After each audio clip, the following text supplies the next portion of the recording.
One evening, Thomas brought his last train to the junction. Percy was glad to see him. Are you on your way to the big station, Thomas? Yes, I am. Why? Because I'm going there, too. I think something's up. Toby looked up at the sky. Where? Not up there. Down here, laughed Thomas. How can something be up when it's down? Thomas was too excited to explain. Bust my buffers. Look over there. Mavis, Poco, Bill, Ben, Donald, Oliver, and Douglas paraded past.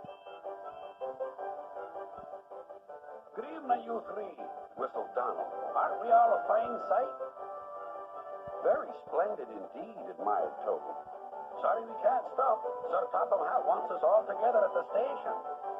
What is this about? Asked Thomas. Sir Topham Hatt has a plan, answered his driver. Come on. So they followed the other engines to the big station at the end of the line.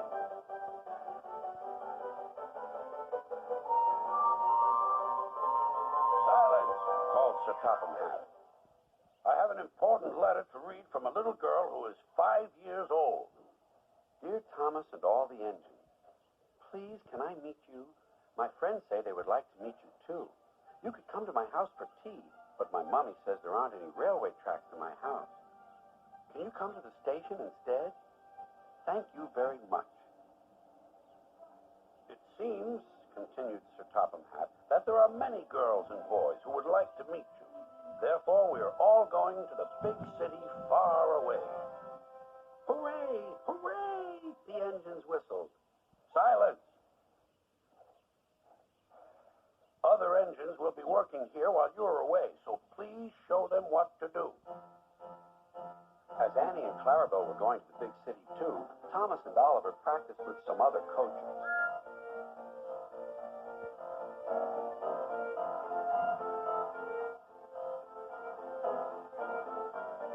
Thomas grew more and more excited.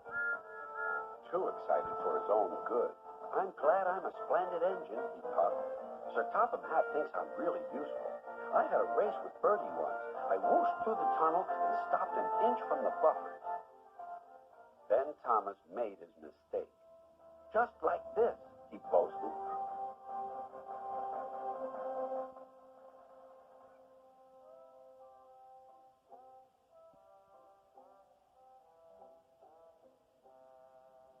No one was hurt, but Thomas's front was badly bent.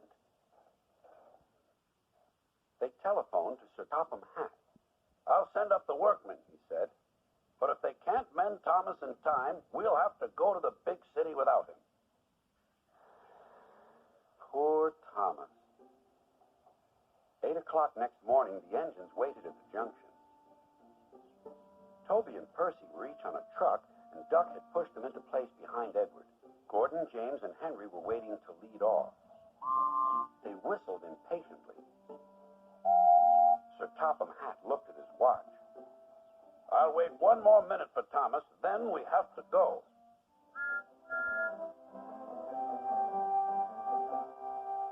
Oh, thank goodness you're still here, panted Thomas. I hope we're not late, as it's just after 8. The conductor blew his whistle and waved his flag. The engines cheered. Look out, big city, here we come.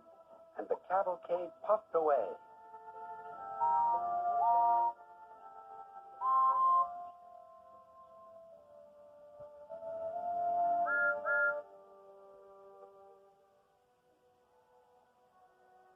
Later in the big city, all the engines were lined up in a splendid shed. The children were delighted to meet their friends. I'm glad the little girl wrote to us, whispered Thomas to Percy. Isn't it wonderful what happiness a letter can bring?